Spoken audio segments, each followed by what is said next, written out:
வரும் ஆந்திரா சேவலை வந்து கொஞ்சம் ப்ரீடிங் பண்ணலான்னு கொண்டு வந்தேன். இப்போ எப்படின்னா ஆந்திரா சேவல் பீமாபுரமையும் நம்மளோட பெருவடை கோழியையும் சேர்ந்து ப்ரீடிங் பண்ணால் இன்னும் எப்படி அது செயல்திறன் எப்படி இருக்குது, அதோட பறக்கும் திறன் எப்படி இருக்குது, சண்டை எப்படி போடுது, இது எல்லாமே நம்மளுக்கு தெரியணும்னு சொல்கிற ஒரு ஆர்வத்தில் இன்றைக்கி புதுசாக வரவழைக்கப்பட்ட இந்த சேவல், இது சேவல் வந்து 8 அடிக்கு பறக்குது. இந்த பீமாபுரம் சேவல் வந்து 8 அடிக்கு பறந்து நல்ல ஒரு வைப்போடு இருக்குது.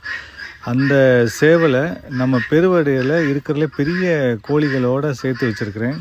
இதை மிதித்தா எப்படி வந்து கொஞ்சம் குஞ்சுகள் வருதுன்னு சொல்லி வர வர நான் உங்களுக்கு வீடியோஸ் போடுறேன். அதோட குஞ்சுகள் வளர்ந்த குஞ்சுகளும் எப்படி இருக்க போகுதுன்னு தெரியல. பட் அந்த மாதிரி வர்ற வீடியோவும் உங்களுக்கு நான் ஷேர் பண்ணுறேன். உங்களுக்கும் இந்த மாதிரி ஆர்வம் இருந்துச்சுன்னா பீமாபுரம் குஞ்சுகள் வந்து நம்மள்கிட்ட ரெடி ஆகின பிறகு ஒரிஜினல் பீமாபுரம் ப்ரீடிங் நான் போட்டு வச்சுருக்கிறேன். அந்த மாதிரி ஒரிஜினல் பீமாபுரம் குஞ்சுகளும் வேணும்னாலும் ஒரு மாதம் கழித்து தொடர்பு கொள்ளுங்கள். ஆனால் ரொம்ப பெருசாக கொடுக்க முடியாது என்னால். இருந்தாலும் அவங்க ஆர்வத்துக்கு ஏதாவது நான்